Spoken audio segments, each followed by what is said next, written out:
Trying to put out a fire of his own making, Donald Trump only fans the flames, and in doing so, makes himself look like he's on Epstein's client list. Welcome to the No Spin Zone. Graph's Grievances starts right now.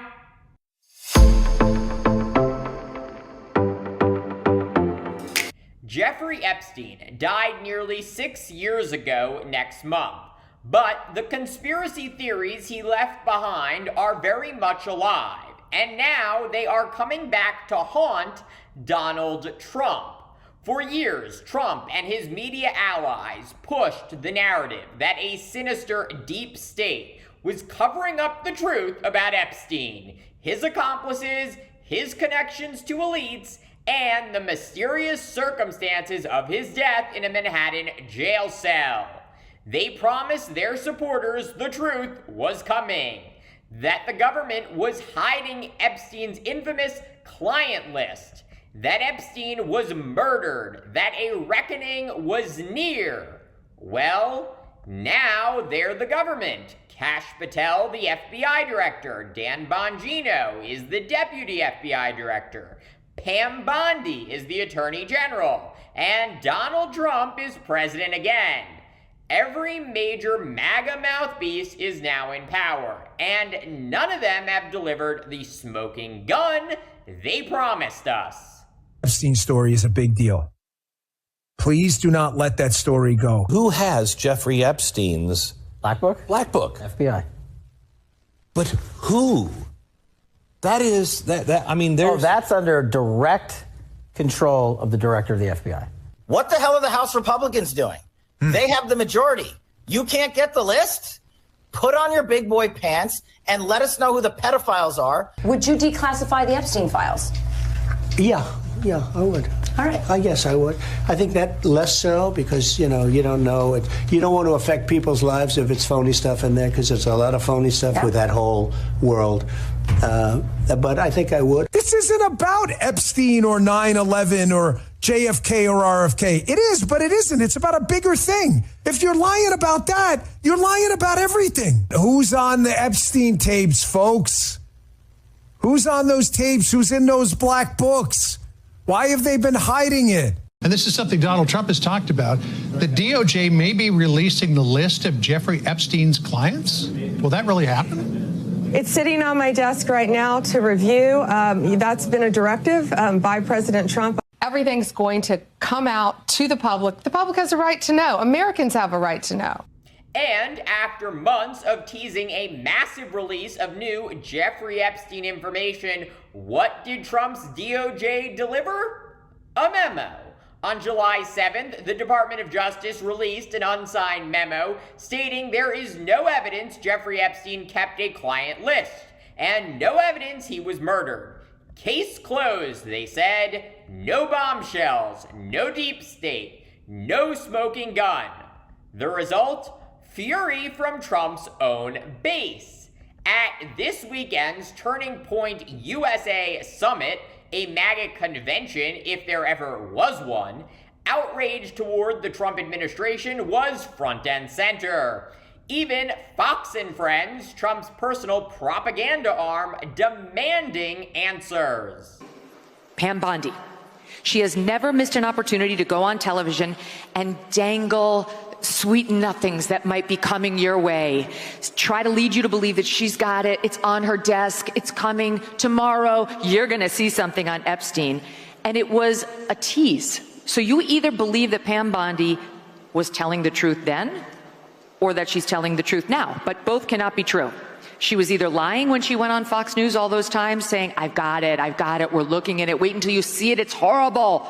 Or she's lying in her 2-page memo that they released on a Sunday night at the tail end of a holiday weekend to Axios, as if Axios is where we all go for our news. Hell no. She went to someone she knew would not kick the tires on the story, and without signing the memo, dropped it in the dead of night and said, that's it, take the crumbs and be happy. Make some noise if you care about the Jeffrey Epstein scandal. Raise your hand if it matters a lot to you. Raise your hand.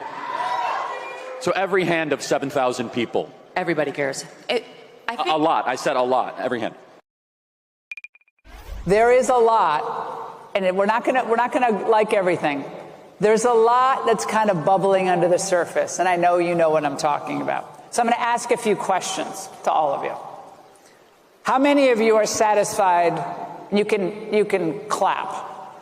Satisfied with the results of the Epstein investigation? Clap.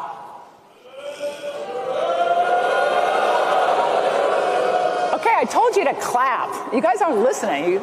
I'm not going to grade you on a curve. So I was going to get to that. How many of you are not satisfied with the results of the investigation?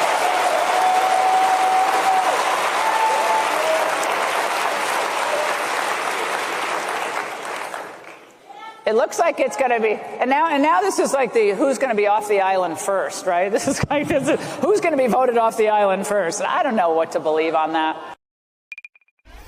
I would strongly recommend in that, because I've argued for this from the beginning, that in that arc of looking at how the deep state has tried to stop Trump and the MAGA movement, you can easily fit in the Epstein situation, right?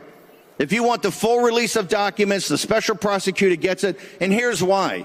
Epstein is a key that picks the lock on so many things, not just individuals, but also institutions, intelligence institutions, foreign governments, and who was working with him on our intelligence apparatus and in our government.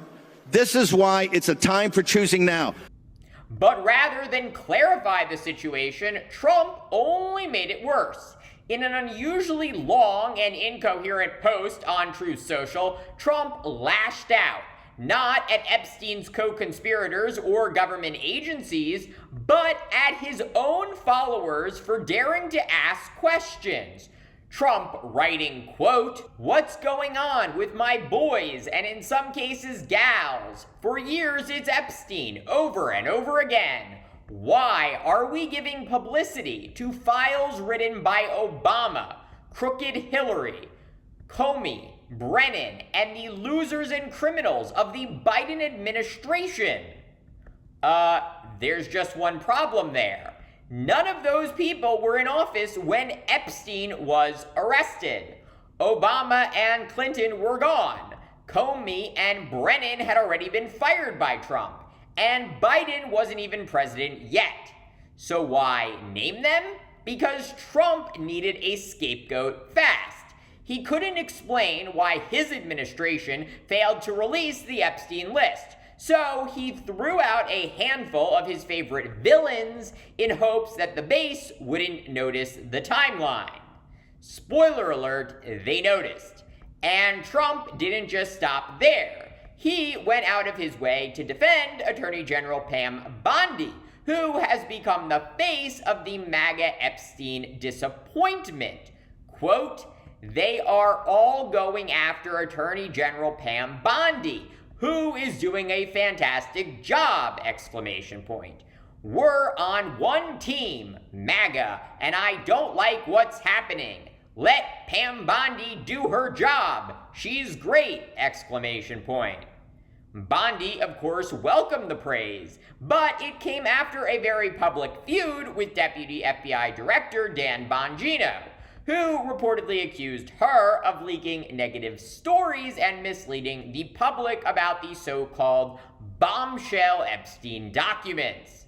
Bongino, once a right-wing media star and podcaster, has allegedly told friends he might quit. He hasn't shown up for work since the blow-up. The hard-right MAGA base, meanwhile, is not buying Bondi's spin. She promised fire, delivered a spark, and now she's on the receiving end of massive backlash. We were promised that these files were going to be released on day one. Day one promise. Well, what is it now? Over 100 days into the Trump administration, have we seen any Epstein files? No, we haven't received any Epstein files. Then she goes on Fox News. I mean, honestly, every single day, Pam Bondi is on Fox News. She's on Fox News more than she does her job. And first she said that the files were on her desk, right? And then she had that ridiculous Bindergate situation at the White House where she made all these crazy binders that were not even full of Epstein documents and had these influencers essentially run a state media campaign for her where they waved these binders around pretending like they were given Epstein files by Pam Bondi. Well, turns out there's really nothing in the binder. Then she goes on Fox News and says, oh, the files are on my desk right now. Then she tells Mark Levin that the files are being delivered to my office in a truck. So they were on her desk, but then they weren't on her desk. And then they were delivered to her office in a truck. And then the big bad boogeymen over at the deep state were trying to sabotage her, and they lied to her about the real Epstein documents. And then they were going to be released at a later date. But now, right, we don't know, because Pam Bondi also came out this last week and said that there's no set deadline for when they're going to release the Epstein files, even though we were told she already released the Epstein files. Remember when she gave out these binders, right? Bindergate. How could we forget Bindergate? So look, I think we need to just have a come to Jesus moment here and realize and admit that Pam Bondi is a liar, right? She is a full-fledged liar. She has, in my opinion, little to no credibility as a result of her lies about one of the most high-profile criminal cases ever, the Jeffrey Epstein sex scandal, human trafficking scandal, sex crime, pedophilia scandal, something that has captivated the attention of people not just here in the United States, but all around the world. And she has royally dropped the ball and screwed the pooch on this. Laura Loomer, a fringe right-wing activist with deep ties to Donald Trump, is calling for a special counsel to investigate Epstein. She says Bondi hyped the files for political gain and failed to deliver. She also wants Bondi fired, but Trump's not letting that happen. And the reason may be more disturbing than the base realizes. Think about it. If Bondi was the one who promised too much and delivered too little, why is Trump defending her? Why hasn't Trump thrown her under the bus? Here's a theory. Bondi isn't the problem. She's following Trump's orders. Trump doesn't want the Epstein story to move forward, and Bondi is doing what he told her to: stall, deflect, and protect him. Which raises the obvious question: what is Trump trying to hide? If the Epstein list was created by Democrats, as Trump absurdly claims, wouldn't it include Trump? If the list is fake, wouldn't Trump want to release it to prove his innocence? Instead, by attacking his followers for asking questions and blaming people who weren't even in power, Trump makes it seem like the rumors might actually be true. He is unintentionally reinforcing the idea that there is a list and that he is on it, and that he is working overtime to keep it buried. And now, Democrats are capitalizing on all of the chaos. Multiple House Democrats are pushing to force a vote demanding Pam Bondi release all Epstein-related records. Congressman Mark Vesey of Texas filed a joint resolution today, July 14th, declaring, quote, either Trump and his acolytes fueled the rumors of the significance of these Epstein files to help his campaign, or something is there. Put up or shut up. Congressman Ro Khanna of California echoed the call, posting, quote, why are the Epstein files still hidden? Who are the rich and powerful being protected? He is also introducing an amendment this week demanding full transparency. Senator John Ossoff, running for re-election in Georgia, put it similarly as blunt. Did anyone really think the sexual predator president who used to party with Jeffrey Epstein was going to release the Epstein files? Look, let me be clear. I think this whole story is a sideshow. Jeffrey Epstein was a monstrous criminal who never faced justice. That's a disgrace. But this obsession with a client list doesn't help real survivors of abuse, and it won't stop future predators. It's all a conspiracy trap. That said, Trump made this mess himself. He used Epstein as a political weapon for years. He fed the lies, he made the promises, and now he's trying to gaslight the very people who believed him. This is the danger of running your political movement on conspiracy theories. Eventually, the lies catch up with you. And make no mistake, this one cuts deep. Unlike Trump's endless flip-flops on foreign policy or spending bills, this is personal for MAGA. They believed Epstein was the key to exposing elite corruption. They were told the truth was coming, and that Trump would deliver it. Now, Trump's pretending it was never important. Even Tucker Carlson, yes, Tucker Carlson, admitted this week that the DOJ probably doesn't have anything big on Epstein. And then he added this, quote, "Rather than just admit that, Pam Bondi made a bunch of ludicrous claims on cable news shows that she couldn't back up. And this current outrage is the result." Tucker's exactly right. They overpromised, they underdelivered, and now they're flailing.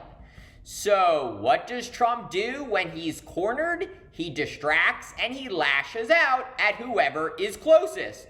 Which brings us to Saturday morning, when Donald Trump, President of the United States, threatened to revoke the citizenship of a retired comedian, Rosie O'Donnell. Yes, seriously. Shortly before 10 a.m., Trump posted on Truth Social, quote, "Because of the fact that Rosie O'Donnell is not in the best interest of our great country, I am giving serious consideration to taking away her citizenship." He called her a, quote, "threat to humanity," and said she should stay in Ireland, where she moved earlier this year after Trump won a second term.